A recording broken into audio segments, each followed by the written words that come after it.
Hello, cooking enthusiasts. This week's video is going to be about a little pasta dish I made the other week.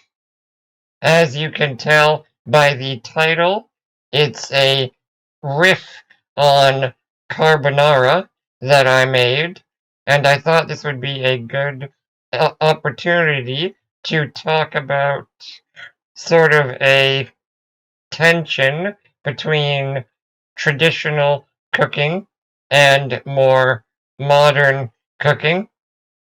If you have watched pretty much any of my other videos, you know I'm all about experimenting, and I do use a lot of fairly modern techniques.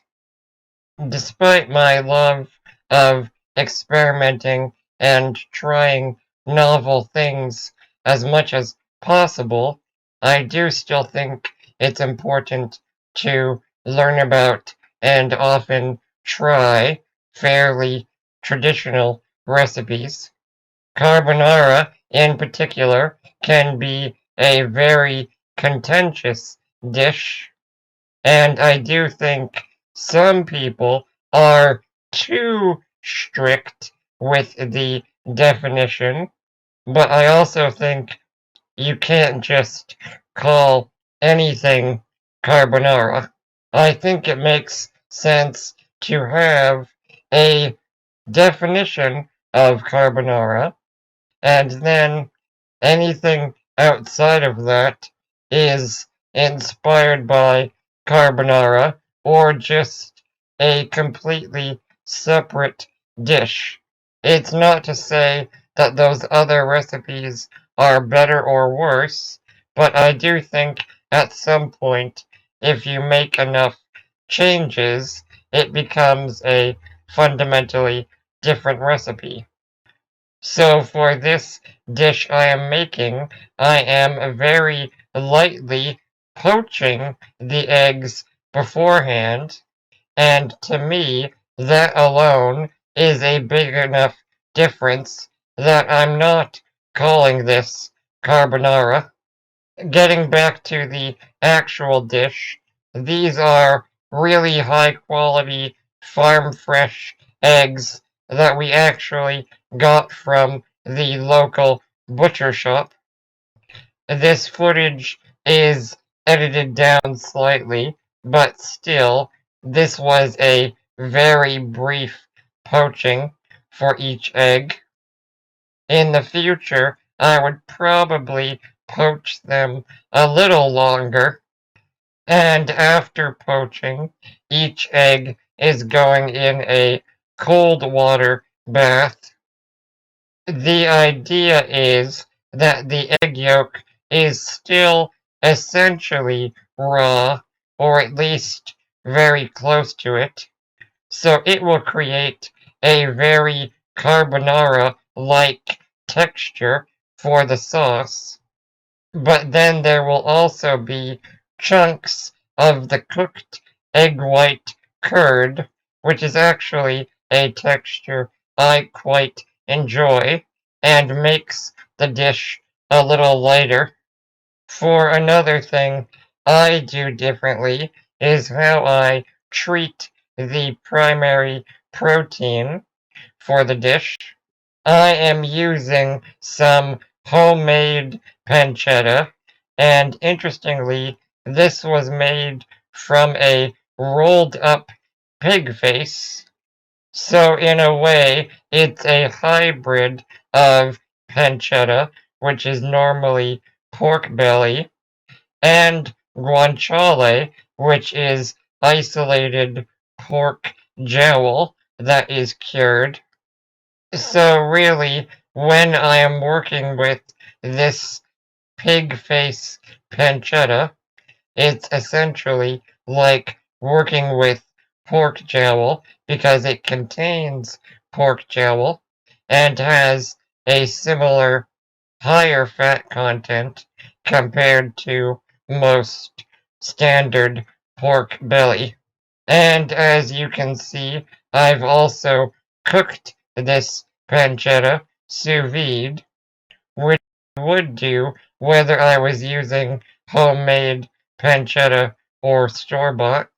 This was cooked for just around 24 hours at 62 degrees Celsius, and I originally started incorporating this step for practical reasons. As somebody with a physical disability, I do just need my proteins very, very tender, but I think anybody might find having the pancetta so soft to be a good thing.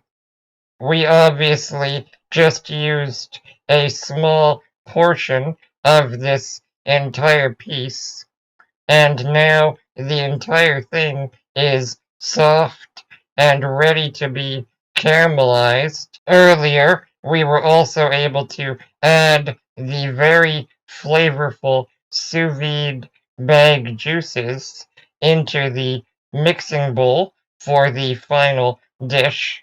Because it is pre-cooked like this, all you need to worry about is developing some color and texture on the outside. Once I develop another pancetta recipe I'm really happy with, I will be doing another video eventually. But whether you already do that, you're working with a store-bought pancetta, guanciale, or even just very thick bacon, I would encourage you to cook it sous vide if you can. We probably ended up using just over 100 grams of pancetta, and we probably could have used a little bit less. This was also a particularly funky pancetta that I made with some fish sauce, so I decided to add a clove of garlic into the frying pancetta pieces.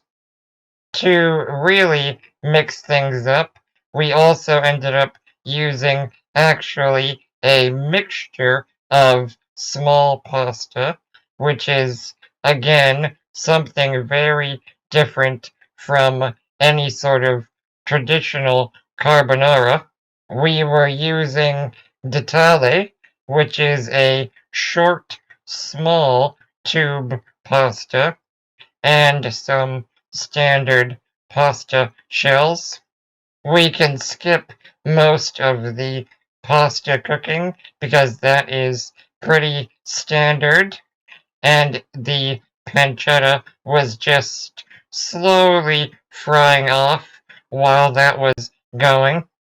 Once the pasta was nicely cooked, it was added into the pancetta, and I think this is a critical step for carbonara or any variants. To completely avoid curdling the egg, I think the important thing is to have the pasta covered with the very hot pancetta fat and then introduce that to a medium-sized room temperature mixing bowl. It is really the thermal energy in the pancetta fat that is gently finishing the cooking of the egg and cheese sauce. Because the poached eggs for this dish were resting in cold water, we dipped them in the still pretty hot pasta water for just a few seconds to remove the chill. Again, these were slightly smaller eggs, so if you were working with extra large eggs, you could probably do just 2 eggs for a 100-gram portion of pasta. The poached eggs are being added to the final mixing bowl, which again already contains the pancetta sous vide juices, as well as finely grated cheese, in this case Pecorino Romano.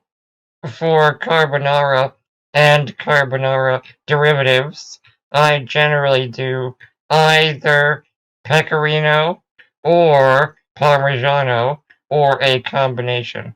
There's also, of course, plenty of freshly cracked black pepper in the bowl.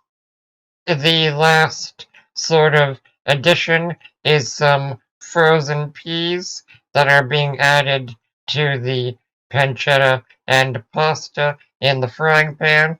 Again, I would probably use a little less next time, but it is a nice addition that makes it a bit lighter. The final step is to break the eggs and combine everything. Again, for a more traditional carbonara, I would be replacing the poached eggs with primarily raw egg yolks, with maybe one or two whole eggs for feeding multiple people. My technique personally would be pretty much identical to this dish, except I would definitely use a different pasta shape. Quite a while ago, I also made a sous vide carbonara where you just barely cook the egg and cheese mixture as a slight insurance policy. This works really well if you are using a awkward pasta shape. But this broken egg pasta turned out really well. Again, it's a surprisingly different experience from carbonara, despite all of the similarities. It is necessarily more complicated than carbonara, but once again, I do like the texture of the cooked egg whites, and again, it does make a slightly more balanced final dish.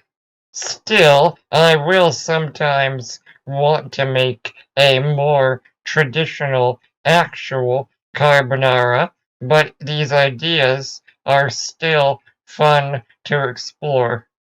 Please let me know if you have any thoughts and questions about these ideas or this recipe.